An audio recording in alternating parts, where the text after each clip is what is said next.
unapologetic. I said what I said. Unrepentant. When I am assertive, I'm a bitch. When a man is assertive, he's a boss. And unfiltered. If you want to say anything, you say I'm real.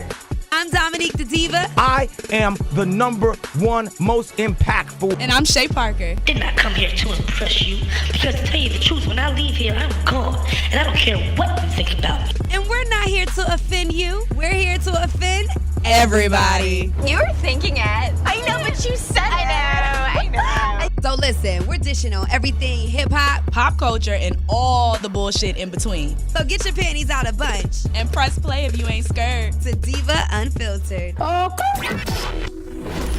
Okay, we rolling. Happy 2019, horse. Happy 2019. Happy New Year, Dom. What's up, Chey? Nothing much. I'm excited How's about the new year going for you? It's going great so far. It really, really is. What I'm you going excited through? about it. Honestly, just trying to stick to all of my first quarter goals, which are already kind of hard to stick to, like working out. But we're But you getting said there. your arm's hurt because you did arm day. I know, but yesterday. I never want to go. That's the thing. Oh, It's okay. getting No one- there that's my problem. But once you're done, you feel so much better. Exactly. Yeah. So that's the point. What you going through? What am I going through? I'm just getting adjusted to the new year and just like trying to do everything that we plan the year, like plan it. Like I'm already looking at the fact that we always feel like January is like super long. And it Yeah. is. But a lot of the things that I have planned are like for February, March. Like March. And So I'm like- right now is planning Planning period. time for that. Right. And I'm trying to get better with like pre-planning, preparation. Cause I don't know, the older you get, I feel like you realize like being prepared is like half the battle. Whereas you're pretty cool with winging it Yeah. all through your 20s. Like, oh, okay, it's gonna happen.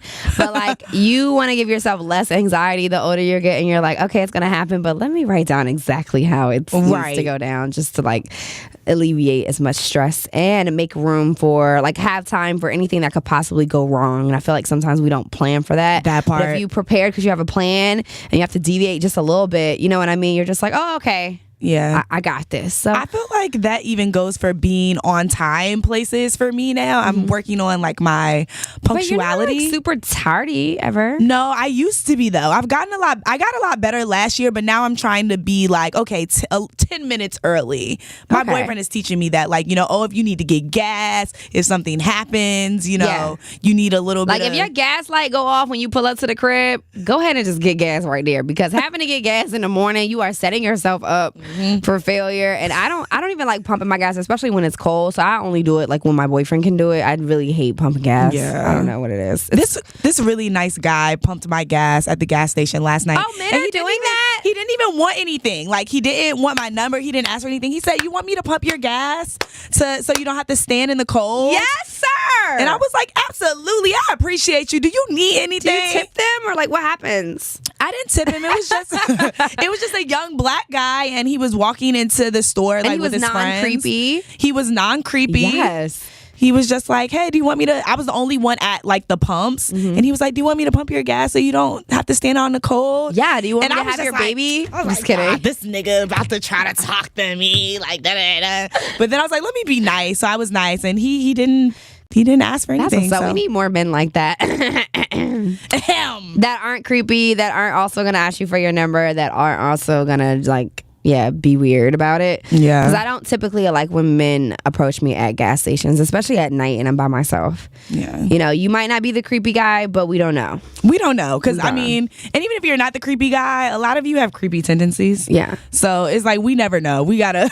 That's nice. And I'm glad to hear cautious. that, because I've been feeling such a way about men and the way that black women are treated. I know everyone was watching the Surviving R.Kelly thing, and like we can get into that too, but like and I watched all of it, of course, but I didn't cry until I went to the bathroom afterwards, and I'm literally on the toilet like, wait a minute. Everything that happens to a black woman is our own fault, girl. And it just, that part right there, you know, because we can get into the R. Kelly thing, but I'm just talking about just point blank period. A lot of times when things happen to us, I can't really recall when a black woman has been just 100% like innocent from the jump. That should have never happened to her. A lot of times you're always going to hear, well, you were raped or molested, or like, oh, well, what were you wearing? Or what did you say to him? Or you should have known by that, or you should have did this instead. Shoulda, coulda, woulda type stuff. Or even if you have a baby by somebody who ends up being a total jackass and leaves you, then it's like, well, you should have been more careful who you had a baby with. And like, my nigga, you knew he was a bum ass nigga. Fucked up shit happens to us sometimes that we don't deserve, period. You know what I mean? Just point blank. And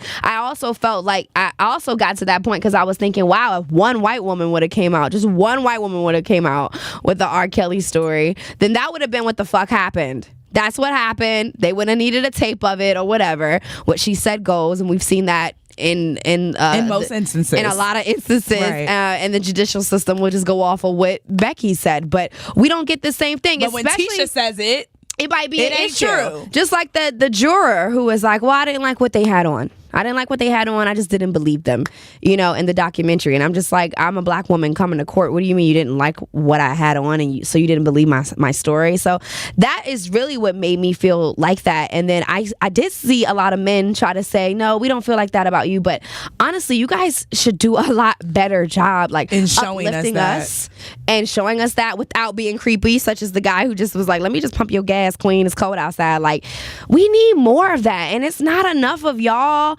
doing it, and it's not enough of y'all who are doing it, that if you are doing it, are getting your homies involved in it, or when they're doing fuck shit, condemning that, you know, capping them on that. Like, it's just ridiculous to me. Yeah, no, I absolutely agree. And I think this goes back to what I said on an earlier podcast about how I think a lot of men just have very unconscious entitlement feelings towards women and towards pussy. Yeah, they definitely are entitled. And even if it's not a conscious thing, or they're not being malicious about it, or, you know, mean about it or negative, it's just an unconscious mentality that they have, that they don't value women. Yeah. Women across the board, not even black women. Black women especially, but women across the board. They feel like they're entitled to vagina. They are. Like, and everything we do is for their acceptance or for their love or for attention from them. And that's not the reality of the situation. No. So I'm glad that the docuseries did come out, though. And a lot of men saw that and realized that, okay, the behavior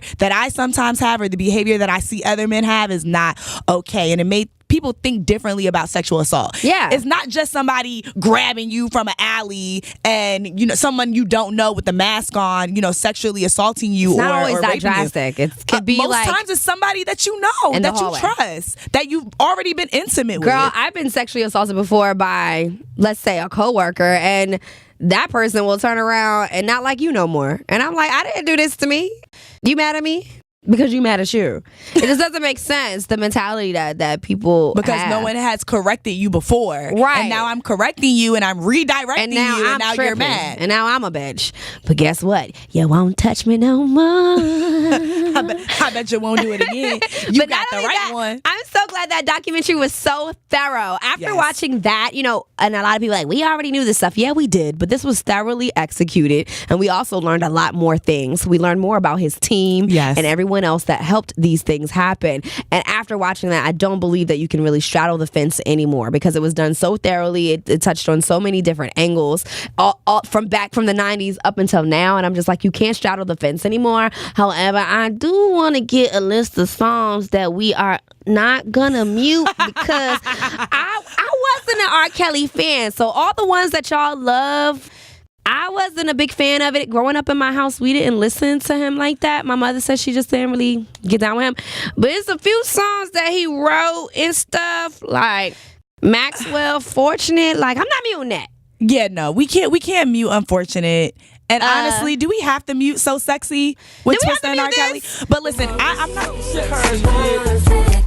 we muting this? Come on, Seth. I feel so bad. That was a good summer for me, man. I'm not gonna lie to you though. After the docuseries, it was on my mind a lot, and I definitely had like a 2-hour YouTube R. Kelly session, because I was like, look, how we gonna? So you the reason why Jada Pinkett put the video up?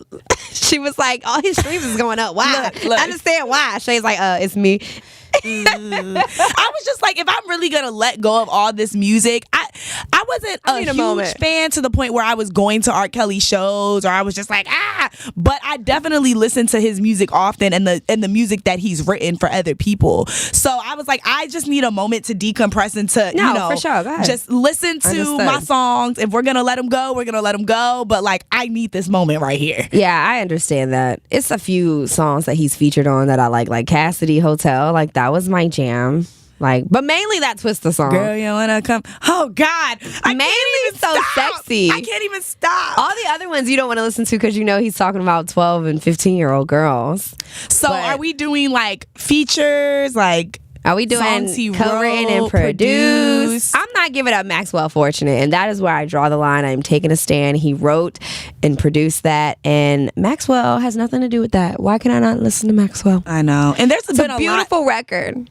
There's been a lot going on, like, since the docuseries happened. Yeah. I know he's been evicted out of his Chicago studio. They're giving Apparently he's hospitalized because he's been having anxiety he did go attacks. to the hospital. A doctor usually does home visits, but this attack was so intense he had to seek hospital treatment, and sources claim that attacks were being brought on by all the backlash. He's not just from the various celebrities, but like the general public condemning him, and so he's just been having panic attacks. But I mean, who cares? I mean, are people really condemning him that much? Because he definitely had a birthday party in Chicago, right? And he looked like he had a grand time. Allegedly, there were some women screaming, "Take me hostage!" Like, what? Girl, why you playing? And that is also why it's so hard for women like you and I to sit up here and say, "You guys need to respect us more and show us more love and protection." When this bitch is yelling, "Take me hostage," you know what? Take her ass too.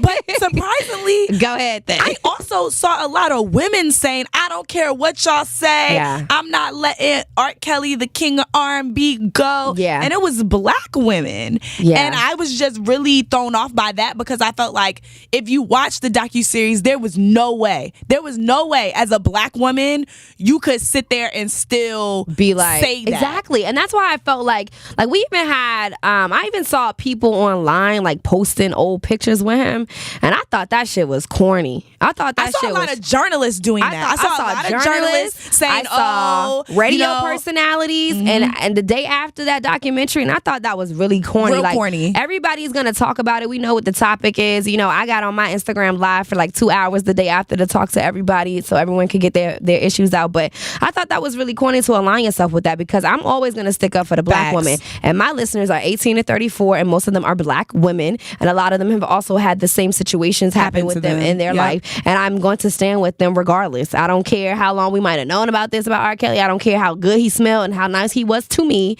That is not what I'm going to stand for, especially like immediately after a documentary like that. So I thought that was really corny. I mean, even some of the journalists who were posting it, or radio personalities, and they were talking about the docuseries or how they felt about it, but the image was a picture of them together, and I was just like, anything for the clicks and the likes, huh? That's just really anything whack. for it. But you know what? It was whack, but whatever. That's why That's why they're in their market and I'm in mine. Anyway, well, who is going to fight for the black woman? You know what I mean?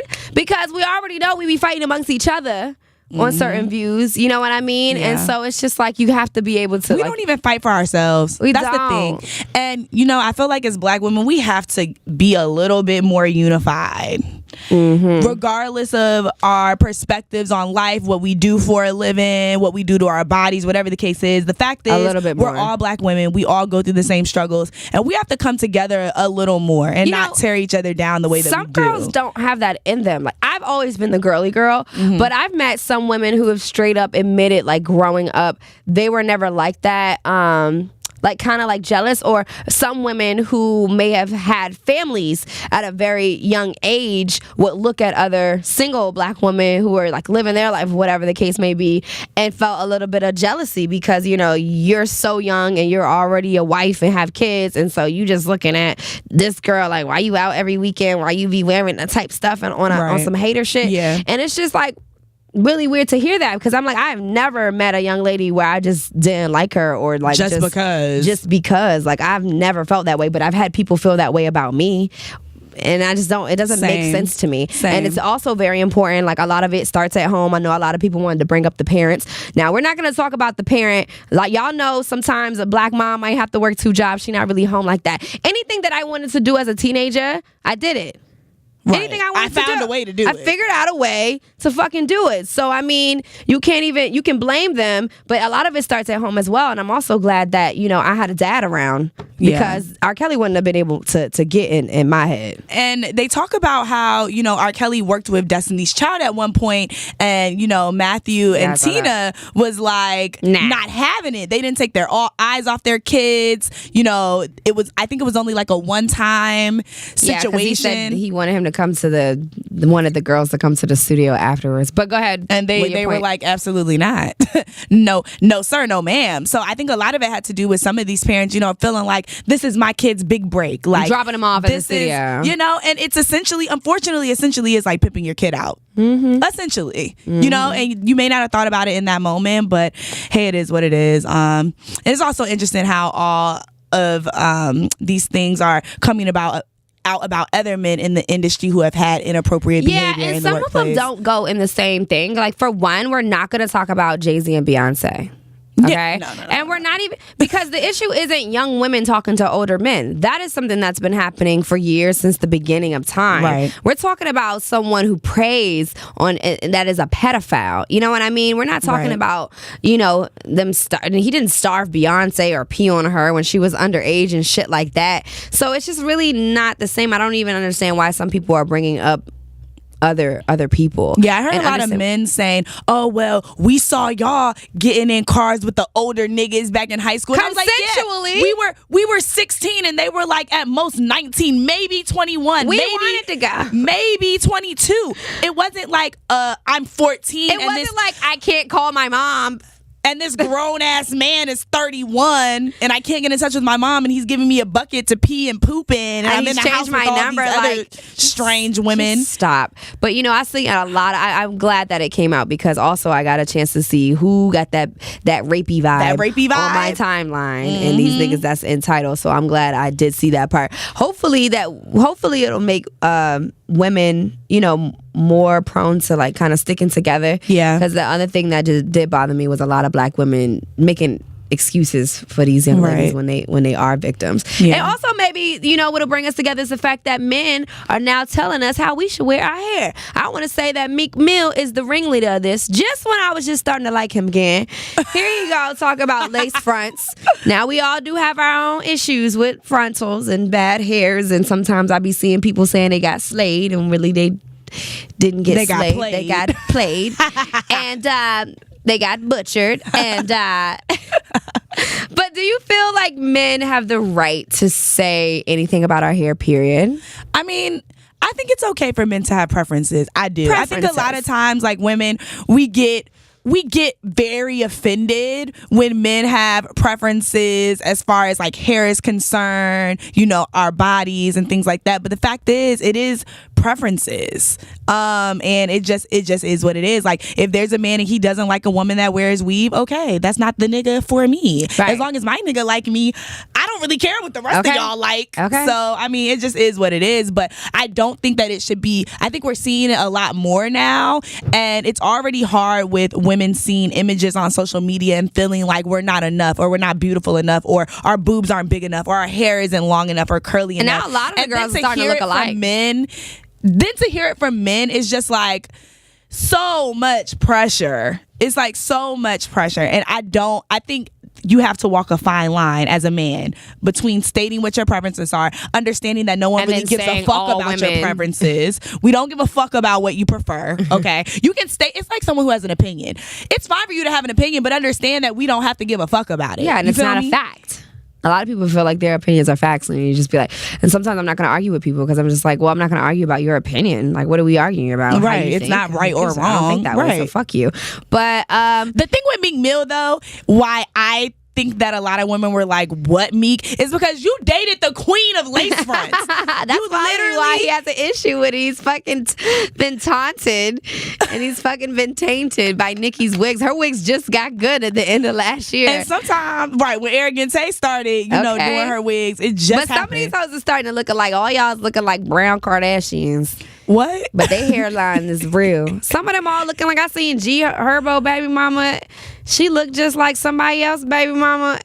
I don't know. It's getting confusing. But a lot of the things that the men are saying, it's not a lie. Sometimes it's not a lie. Exactly. Ladies, sometimes it do look like you got a helmet on your head. Okay, and sometimes, and what Peter Thomas said wasn't wrong either. Let me play it for you. Y'all got to know that everything is not for everybody. I don't like to see people darker than me, black as fuck as me. Okay, woman. Okay, wearing blonde hair or honey blonde hair, and it's not even done right. It's just crazy. Cause it looked like you were in a fucked up hat. He ain't wrong. He ain't wrong. He didn't say nothing wrong. I seen it before. I've seen it before. That honey blonde, preference. It's super okay. Blonde. Yeah. And it looked dry and it's stale. Girl, I was out not too long ago blonde. and I got a DM from a supporter of mine and she was like, girl, I'm laughing. I see you on stage. But that girl next to you, hair not moving like yours. And I was like, whoa, when did this happen? I don't know who I was on stage next to at the time, but apparently people could tell that her hair wasn't swinging like mine. I don't know. I've seen the same thing. It's not but so many. One thing I do say about brown skinned women is that we can get away with a lot of colors. Like, yes, you know what I mean? We look amazing. Blonde, we can wear silver, but it just has purple. to be done right. That part is where bitches fuck up at. Done right. and he's like, I know, I don't know. I couldn't be but so mad at Peter's statement because I've seen bad helmets too. I don't think he was saying dark-skinned women can't wear blonde hair. I think what he was saying was if you're gonna wear it, let it be right. Yeah. Get it done right. But the thing about everyone's preferences of good is not the same. Like, you ever meet somebody or know someone, like, okay, this happens to me on Instagram all the time. Like, I hate a certain person's eyebrows. But then you'll be like, wow, like they really do their brows like that every day. Like they really like that. They must like it. And so it's like, well, damn, I can't say anything. Who am I to say? Because obviously she likes her brows like that when they look terrible to me and it's nothing you can do about it. And then I'll look at that person's comments and some people will be complimenting on their eyebrows, which I think look fucking atrocious, but they're not going to think anything different when people are like, oh, your brows. And it's just like, wow, everyone has different taste. Yeah, different tastes, different preferences. I don't think Peter said anything wrong. The only reason why Meek Mill was wrong is because literally every bitch you talk to has a lace front or has had one. No, he's so how are you going to protest Hispanic girls now? That's why. I don't know. Y'all Who swear, cares what y'all Meek swear thinks? when a bitch say hola, y'all just got the most exotic Spanish. But we're not taking advice from medium ugly niggas in 2019. That's what we're not going to do. Did you say medium ugly? Yes, medium ugly. You're barely here. You're barely there. So you're not like all the way ugly, but you just not medium. cute either. Yeah, medium ugly niggas is in style, but it's just like, relax, bro. Yeah, if you got a little bit of swag, a little money, you know. Okay, also other things that we are not tolerating in 2019. Okay, I'm not tolerating lazy work ethic. I'm only working with people who work. Dom, don't preach to him right now. Don't preach to him right now. Don't do it. And not the people on the ground like they do work, and then you hit them up for the work, and the work, and the work. And the work. And where is the work? Where is the work? So this is what I want. Black people, listen to me, black people. Listen, creatives, black creative entrepreneurs, listen to me right now. Making it hard. Stop underestimating your turnover time. Mm-hmm. Stop underestimating when you're going to be able to get people their work back. Because honestly, I am not a fan of having to chase niggas down for work after I've already given you your money. Girl, I'm not going to listen. We're not going to say no names. Shoot pictures 30 months later. But whoever feels a way about what we're saying right now, we are talking to you. We are talking to you, and it's for your own benefit. Because what a lot of people don't understand, especially photographers, graphic designers, videographers, you come a dime a dozen. There's a lot of you now, and there's also YouTube. you Girl, know I what learn I'm saying? everything on YouTube. I can go find somebody else to give this work to, but a lot of times we like working with you guys because you already know what we like, you already know our expectations, Yeah, you you already know got the it. aesthetic that we're going for, and you probably already have our login information to everything we have. And However, you can essentially- get replaced. Yeah. Essentially, you want to be able to create more business for yourself and more opportunities. If I've had a hard time getting my finished product, or if we had to do a lot of revisions, I'm not going to recommend you when people ask. And people ask me all the time for different random things. I'm not going to recommend it. Just like if you own a restaurant and every time I go there, your service sucks, and people, Dom, I'm coming to DC. Where should I eat? You think I'm going to tell them to go there? You know what I mean? It's just the same thing. It's only and fair. a lot of people and a lot of millennials are just perpetrating, and it's just not cool. And so I'm just not going to be working with those people, because I'm one of those people that understand how freelancing is. Yeah. And I thought that maybe paying them whatever they ask for up front would like give me some type of Leverage to but get no, my it shit on doesn't. time. It doesn't. You got to hear a whole bunch of excuses, and excuses are tools of incompetence, which builds Ooh. monuments of nothingness, and those who participate we know where in that them comes are from. only capable of excuses. That's what I'm not tolerating in Shout out to 2019. Shout out to the K's. But yeah, I mean, I just feel like, I want people to. We're getting to the age now where shit is really not a game. This is our lives. These are our careers. This is how we eat. This is how Everybody don't feel we like put that, though. food They on the really table. playing out here. And what I'm not gonna do in 2019 is I'm not going to allow people that I work with to be subpar and mediocre when it's my work and it's something that I'm putting my name on. So if it doesn't come out right, if it doesn't come out on time, people are looking at us. People are looking Yeah. at me, not the graphic designer who was fucking Nobody knows 3 you. months late, not the photographer who didn't give you photos for a whole 60 plus days. But the thing about Like, it, everyone's like, let's work. Let's work. let's work, right? Let's work. I want to work. I'm trying to But build. y'all not trying to work. Trying to build. Also in 2019, I'm not going back and forth with people about prices and stuff. I mean, I think I've said that before, but like really this year, you know what I mean? My price is my price, and that's just what it is. What do you say? Set your price and live your life, my nigga. That's really what it is. I don't get off my couch, my beautiful purple couch, for less than a certain amount, and that's just what it is. And I'm not going back and forth with you niggas. Right. And what I also want people to understand, especially people who like have these events and they want you to host them. If you have a ticketed event and you want somebody to take time out of their day, pretty much 4+ hours, get ready, prepare, have their hair and makeup done, come in there with a fit on, come in there smiling at everybody and being Use social media and taking pictures, and you want them to post and all this stuff. Pay people what they ask for. You have to understand that we are brands. We are using our likeness to try to make your event a success. We're essentially coming to work for you, your event. Yeah. So don't think that people are going to take 6+ hours out of their day when they could be working on their own business. They could be sleeping. So they could many be other with things. family, and you don't want to pay them. And people it doesn't try to make be sense. like, don't ask me. If it's not Oprah, do not ask me. When y'all be like, just stop by if you can. Let me tell you something right now. I can't. I don't have the just stop by. I don't have the just stop by time. Okay, I'm sorry. I just don't have it. Okay, so he's like, no, just stop by. If you want to make sure that I'm there, then we're going to make sure that we work this out as a business and it's transaction. beneficial for the both of us. Also beneficial to the both of us, because I know I got a lot of people that's like, hey, I have a brand new podcast, and I just, you know what I mean? I think I answered that in my Instagram questions, but then my friends were getting on me because they say my answers were mean, and I thought they were very honest.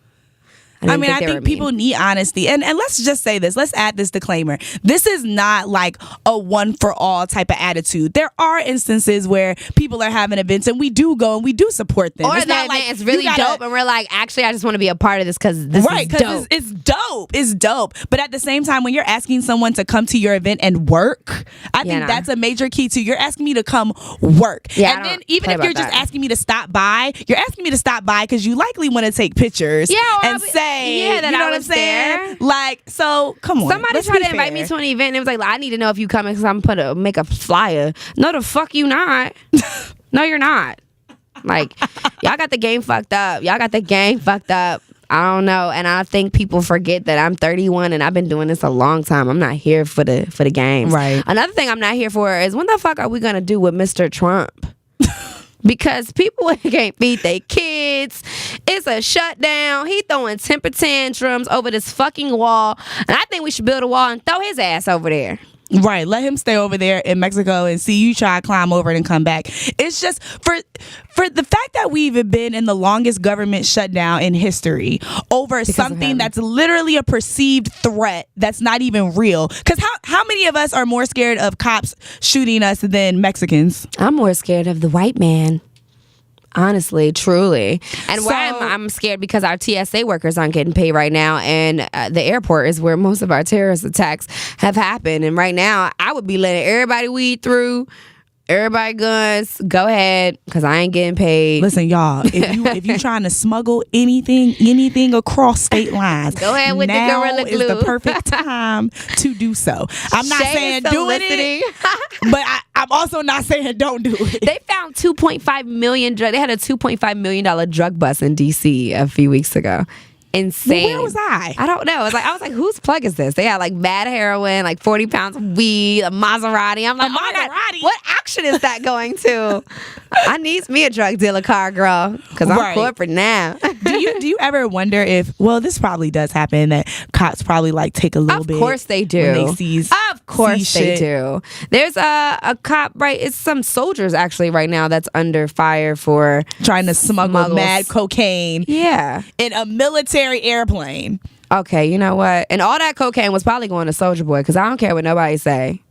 He is cracked out. Did you see him yelling? I did see him yelling about how he had the biggest comeback in 2019. How? What song did he have? Girl, I don't know. I was asleep. Did we miss a Soulja Boy song? I mean, if he's talking about his comeback being this 2019 marriage boot camp love and hip hop reality TV edition, saw that. I didn't see that. This is not. I mean, it's just coming out now. Oh, but he's saying that he's gonna have the biggest comeback because all these rappers are trash. Okay, all right, Soulja Boy. Soulja Boy, you're trash. He's You never could really rap. You're a great businessman, but I mean, your music has always been trash. I ain't fight no crackhead shit. But he's a great businessman. He better go somewhere and fight his girlfriend. Don't fight me. I don't got shit to do with it. Oh, his girlfriend. He with that girl, Nia Riley. Okay, I don't even know how they got there. I don't know if they're still together, but I do know that they're on marriage. Did you know that black women were mad at Sin Santana for something? I don't care what Sin said. I'm gonna tell y'all right now. I'm not gonna be mad at her. Oh, they were basically saying that why don't we go back to like years ago and find audio and then get outraged about it? I don't know. And she was young. She was basically talking about how she doesn't date Hispanic men because they're possessive, and black men, black men cater to Spanish women, and that. And then it was something in there about black women and attitudes. But we all know that black women and Latino women have attitudes. Right. So I don't know why. This goes back to preferences, guys. As long as my nigga like me, the nigga that I'm fucking with likes me, I don't really give a shit what the rest of y'all like. But why do we have to be like, oh my God, I'm so offended, Sin, I'm a black woman and I've supported you and I can't believe you said that or something? Like, y'all is so fucking sensitive. But so desensitized to the things that we need to be very sensitive to. Isn't it the strangest thing? Yeah. And then even with the whole Kevin Hart thing, what? I'm tired of hearing him. Quite honestly, I am tired of hearing him apologize to the LGBTQ community. I'm over it. He said sorry. God damn it. Like, seriously, we don't get all these apologies. Oh my God. He said he didn't want his son to be gay. He doesn't want his son to be gay. A lot of people feel that way. He doesn't fucking want his son to be gay. What are you upset about? Like, I don't want my son to like McDonald's. I don't know, but that's his preference. I'd rather than be vegan. I don't know. I will say though, all the vegans gonna be upset. Like, right? It's just ridiculous. After this whole R.Kelly thing came out, and they were pulling up old tweets from people, pull up saying my things tweets about R.Kelly. And pull up and fight me. Otherwise, I don't give a fuck. Pull mine up, because guess what I did? Went back and searched all the keywords and deleted anything derogatory I could have ever said. Maybe I need to do that, because I definitely be dropping the F-bombs. I'm gonna give you guys a key. Just go on Twitter, put in your Twitter name and put like a keyword like R.Kelly or gay or, you know, bitch or whatever, and like literally all your tweets will come up I'm in gonna that tell y'all search. right now, I'm not apologizing for what the fuck I said. I'm really not. I really don't care. Is that bad? You know why people like you and like Donald Trump work? Not trying to equate you to Donald Trump, but You mentioned me and but Donald Trump. Angie pointed this out. Like, if you're gonna, you can say crazy shit if you're not going to give a fuck about it. But if Exactly. you're gonna be the person who is so apologetic and wants to be seen as the good guy or I'm the not. good girl, such as Kevin Hart. Kevin Hart does want to be Yeah, seen because he's as, also making you know, a different that. type of coin now in different types of movies, and I get that. And I get it, right? I don't know. And even with like money and endorsements and things like that, I honestly, my entire brand has been myself. I'm Dominique the Diva. I have Diva Unfiltered. This is what I get unfiltered. And I don't really recall Wendy Williams apologizing for a lot of things that she said or whatever. Like, I don't know. I don't see myself giving a fuck anytime soon about shit that I say. Also, I'm a Sagittarius. The only time it bothers me is if I said something offensive to someone that I love, someone that I have a friendship with, someone. But if someone that I don't know is mad at me, like people are like, oh, I'm unfollowing you. Bye. You could have died yesterday. Didn't know. Don't give a fuck. I don't know. I just don't care. And I think one time some guy, I think I played a Kevin Hart clip on the air and just to show people, and it was from his stand-up comedy. That's the other thing. I'm a big fan of comedy. I don't know. Some people think I'm a comedian because I'm so fucking hilarious, you know? And I'm just like, comedy is where you draw the line. Dave Chappelle doesn't apologize for anything. He said mad shit. You know what I mean? What and Dave Chappelle has said some and crazy, he is not wild going to apologize. And I love that because either you with it or you're not. And if you're not, then it's just not for you. But it's just like, where do we draw the line? And some person on Instagram or Twitter once was trying to say that I was bashing gay people. That's how he pulled up your tweets, though. Yeah, Do and I'm that like, search. okay, well, if deep down inside I know that I don't feel that way, I don't care what you think. If deep down Not only inside that, a lot I of have things gay that best we friends say- that I love, that I cherish, if I know that I would never vote against someone that wants to get married. And I think it was a Chappelle show, actually, where Chappelle says, gay people are getting married. This is crazy. You know what I mean? It's like from the 90s or whenever, early 2000s. Like, I thought that was hilarious. But it's just like, stop being offended about everything. And if I know deep down inside how I really feel and my relationship with God is good, I honestly don't care. And if I say something offended and you just don't want to fuck with me no more, You don't have to. you don't have to, because You really don't have to. you just don't have to. Right. And that's how I feel. Trust me, no like, one's I don't fuck losing with any Kanye sleep over anymore. here. I sold my Yeezys. I unfollowed him. I don't click on some things that I see about him unless I have to. It's okay with letting people go and things go and it not being nothing. Like, I just don't fuck with that, period. It don't have to be an uproar or a fucking rally. Right. Like, why don't other people feel like that?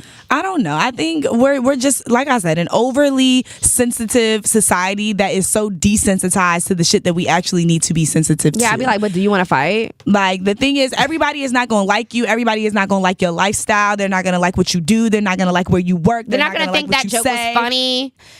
Everything it is is what funny it until is. it happens to you. And some of the funniest thing to say, and I have that in my Twitter pinned quote. We're like, just saying it 'cause Dave it's Chappelle. funny. We're saying it because it's funny. Not I'm to not be saying it mean. because it's mean. It just happens that it's mean. And everything's funny until it happens to you. Period. Yep.